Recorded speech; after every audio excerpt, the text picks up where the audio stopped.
Hola amigos, ¿cómo va? Buenas tardes. Soy el Tata Barreiro y quería hablar un poco con la juventud que está por ahí, quizás mirando otra cosa, pero es muy importante, quizás para algunos, y para el que no lo sea, que escuche un poco para tratar de entender de qué se trata esta elección. Y empezaré diciendo que básicamente hace 70 años que Argentina viene con inflación. Quizás algunos se sorprenden, a los más jóvenes dicen, pero ¿cómo inflación de tanto? ¿Cómo puede ser? Y vamos a empezar diciendo que en toda América Latina, y esto es comprobable a través de Google, evidentemente, los únicos dos países que tienen alta inflación son Venezuela y Argentina. Básicamente nosotros estamos en el 45-50% de inflación anual. Los países aledaños, los países que componen América Latina, están entre el 2 y el 6-7% anual. Nosotros estamos en un 3% mensual, lo cual se va agregando, digamos, el 3 más el 3 más el 3, y anualmente, punta a punta, nos está dando un 50%. Los gobiernos que nos han precedido, tanto en su momento el peronismo, el radicalismo, gobiernos militares, luego el radicalismo nuevamente, y luego el peronismo, y básicamente la versión kirchnerista del peronismo, nos han llevado evidentemente a un estado de decadencia absoluta. Basta ver que en todos los índices a nivel mundial somos un desastre realmente. Y esto no cambia básicamente porque hay una casta política, vamos a llamarle así, de dirigentes que se atornillan al sillón y hace 30 años, 25 años, que están viviendo del Estado, o sea, de los impuestos que pagamos nosotros. Y esto es así, se ve muy claro ahora con, por ejemplo, Cafiero tercero, digamos, porque ya el padre fue dirigente político y el abuelo, Antonio Cafiero, fue dirigente político, y se mantienen tal cual ahora, digamos, viviendo del Estado. La otra pata es la pata sindicalista, que hace exactamente lo mismo. Exactamente lo mismo. Años sentados en el sillón como secretarios generales, pero años, 30 años, 25 años, 40 años. Y son todos millonarios. Son todos millonarios. Pero muy millonarios. Tercero, empresarios prebendarios del Estado. O sea que se cuelgan de la teta del Estado mediante licitaciones amañadas, arregladas. Y eso compone, esas tres patas, componen, digamos, una forma de actuar, todos viviendo del Estado, que hace que Argentina gaste muchísimo más de lo que le entra. En todo lo que es gasto, empleados públicos, ayudas sociales que no hay que decirles que no, pero estamos desde el 2003 hasta ahora con ayudas sociales. Entonces, imposible, se incrementa la ayuda social año tras año, tras año, tras año. Y evidentemente ese gasto hay que financiarlo. Se financia de dos maneras. Se puede financiar como nosotros, o sea, gastamos más, vamos a la tarjeta de crédito. O le pedimos a papi, o le pedimos al tío, al hermano mayor, o la tarjeta de crédito en caso que tengamos esa. Acá se ha hecho de dos maneras. Una, vía endeudarnos en el exterior, a través de fondos, a través de bonos, a través de préstamos directos de entidades como el Banco de París, el banco que maneja acá la parte de Latinoamérica, el Fondo Monetario. Esa es una, lo han hecho todos. Y por otro lado, endeudarnos en forma interna, vía emisión de dinero sin ningún tipo de sostén. O sea, emitimos papeles, y con eso pagamos los aumentos, pagamos todo lo que haga al gasto social. ¿Qué puede ser, por ejemplo, el personal de la imprenta del Congreso? Que no sé para qué están, porque ya no hace falta tanto personal. El mismo personal público, en general en Argentina, el cual no se puede despedir o prescindir de él, porque en una empresa privada, si uno necesita a una persona, la toma, y si no la necesita, prescinde de ella. En el Estado no, el Estado el que entra, ahí se quedó por años y años y años. Entonces, evidentemente, la cosa así no puede caminar nunca. Impuestos. Impuestos que, por ejemplo, el IVA nació como, digamos, el impuesto al valor agregado, nació con el 13%, después fue el 18% y ahora está en el 21%.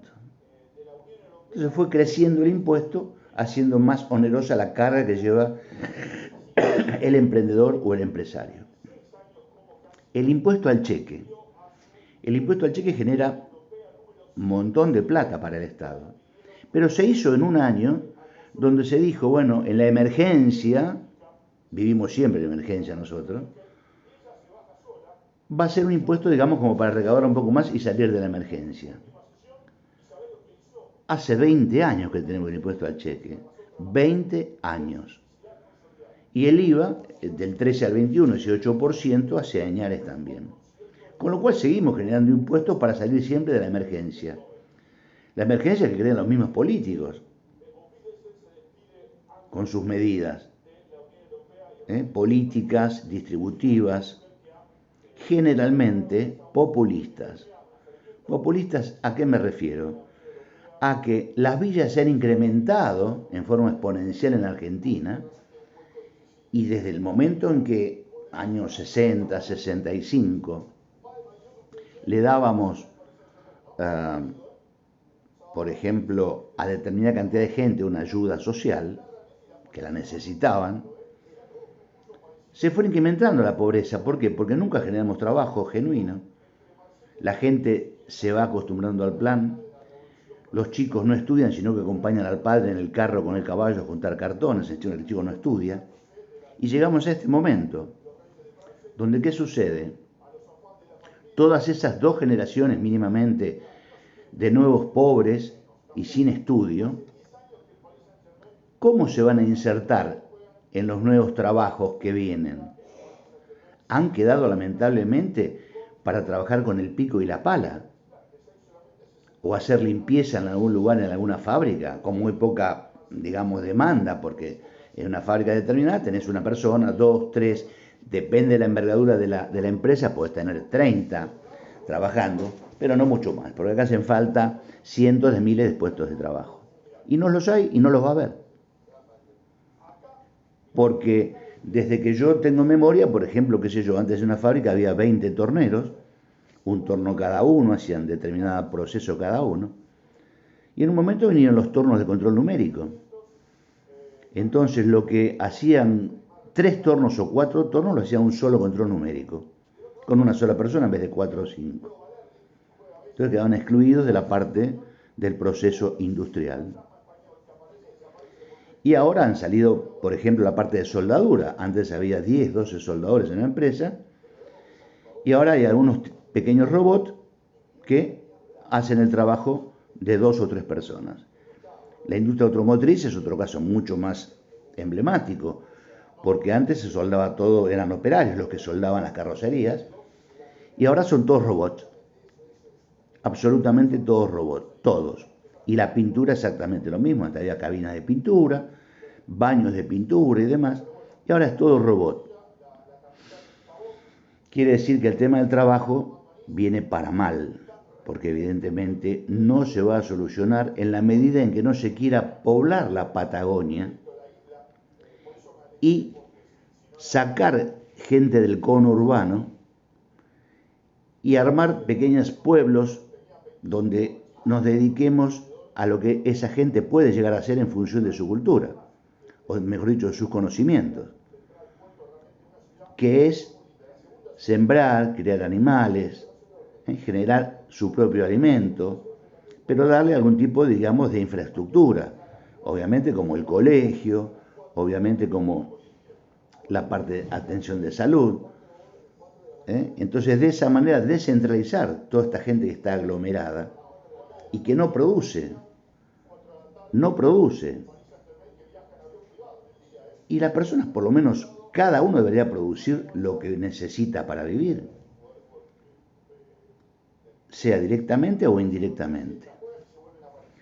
Entonces, si miramos los países de Latinoamérica en general, repito, la mayoría, y miramos Europa, o miramos el caso de Australia o de Canadá, el caso de Irlanda, donde han modificado, digamos, la ecuación, la matriz, tanto productiva como de gasto, como de impuestos, como de exportaciones.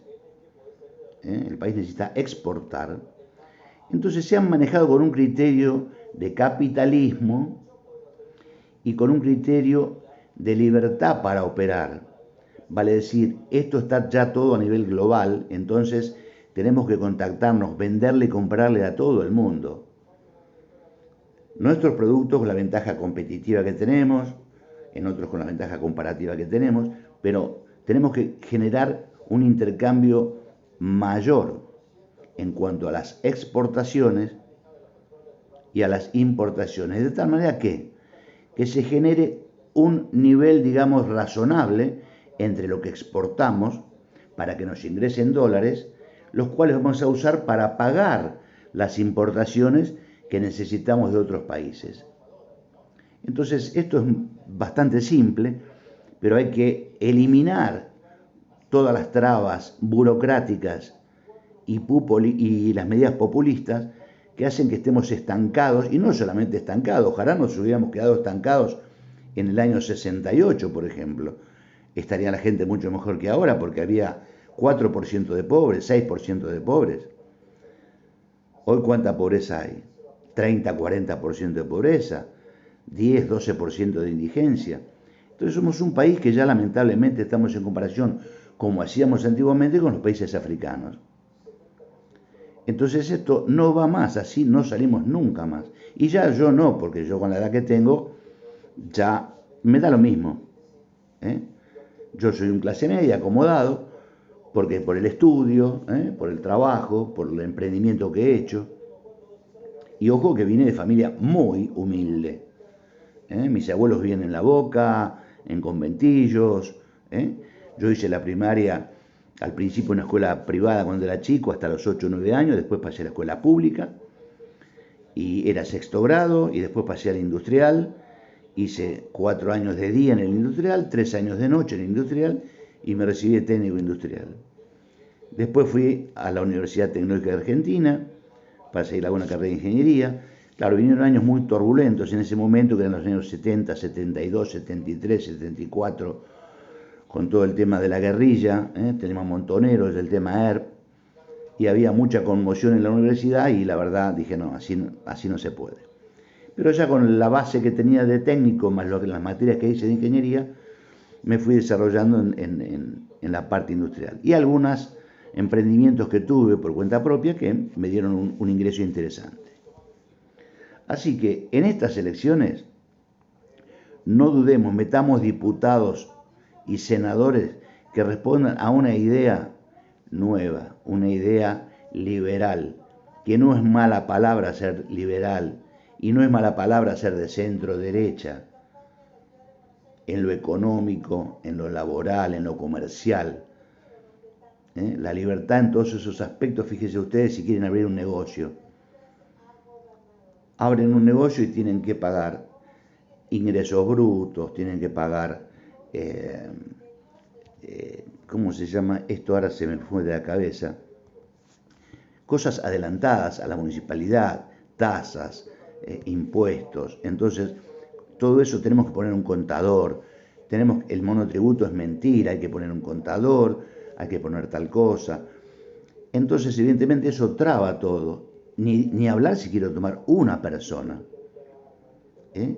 Porque ya automáticamente la tomo y ya la tengo que tomar con todas las cargas sociales infernales que tengo en estos momentos, que tenemos. Y ni hablar si a los 2 meses la persona veo que no rinde, que no sirve, que no está capacitada como yo necesito para que atienda el negocio. Y digo, bueno, mira, lamentablemente no servís para el negocio, no me sos útil como yo necesito. Bueno, ahí tengo un juicio ya.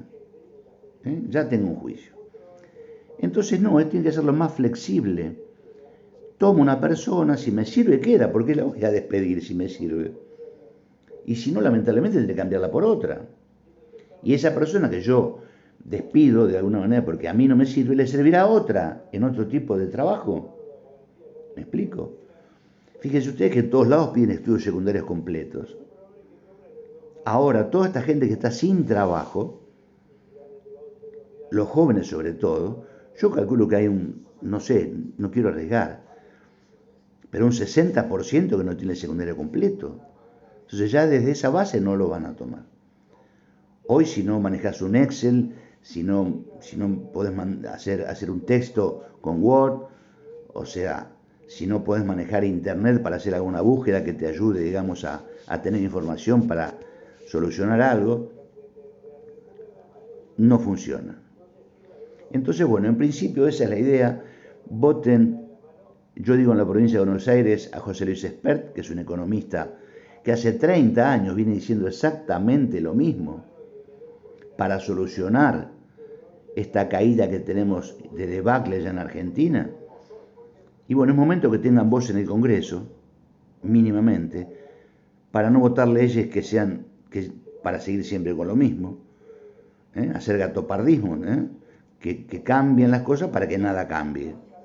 Así que bueno, esa es un poco la idea, los invito, y los que están en Capital, que ya saben que Milei también profesa las mismas ideas, y metamos gente en el Congreso que proponga cosas propositivas de libertad económica, de libertad de trabajo, de libertad de expresión, para que la Argentina se ponga en un momento como fue en el pasado, uno de los mejores países del mundo.